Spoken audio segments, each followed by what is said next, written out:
అటు రైతులను బోనస్ పేరు మీద బోగస్ మాటలు చెప్పి మోసం చేసిండు. రుణమాఫీ అన్నాడు, మోసం చేసిండు.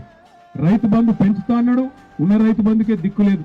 ఇప్పుడే శేఖర్ రెడ్డి అన్న చెప్పిండు, జంగన్న చెప్పిండు, ఇగో మా రామరెడ్డి అన్న చెప్పిండు, ఆ వెంకటమ్మ తల్లి ఆమె చెప్పింది, ఇంకా చాలా మంది చెప్పిండు. ఉన్నది పోయింది, ఇక అన్ని పోయినాయి. అన్న వస్త్రం కోసం పోతే ఉన్న వస్త్రం పోయినట్టు మొత్తానికి అటు కాకుండా ఇటు కాకుండా ఇటు కాకుండా పోయింది మా పరిస్థితి అని బాధపడే పరిస్థితి వచ్చింది. కేవలం రైతులను మాత్రమే కాదు, రాష్ట్రంలోని ప్రతి వర్గాన్ని మోసం చేసిండు ముఖ్యమంత్రి. మా ఆడబిడ్డలకు చెప్పిండు, ఏం చెప్పిండు, ముసలోళ్ళకి చెప్పిండు, కేసీఆర్ ఇంట్లో ముసలవ్వ కని ఇస్తున్నాడు, ముసలయ్య కని ఇస్తున్నాడు. కేసీఆర్ 2000 ఇస్తుండు, నేను 4000 ఇస్తా, ఇద్దరికి ఇస్తా అని చెప్పిండు. ముసలోనికి ఇస్తా, ముసలామెకి ఇస్తా అని చెప్పిండు. చెప్పిండు లేదమ్మా? వస్తుందా నీకు పెన్షన్? వస్తలేదా?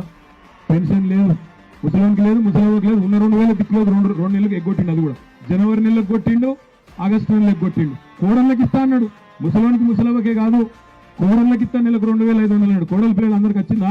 బతుకమ్మకు చర్యలు వచ్చినాయా? మరి దసరాకు రైతు బంధు అయిందా? అసలు పండుగ లెక్కున్నదా? గిట్లున్నది రేవంత్ రెడ్డి గారి ప్రభుత్వం, మన చిట్టినాయుడు గారిని తెలివి గిట్లున్నది.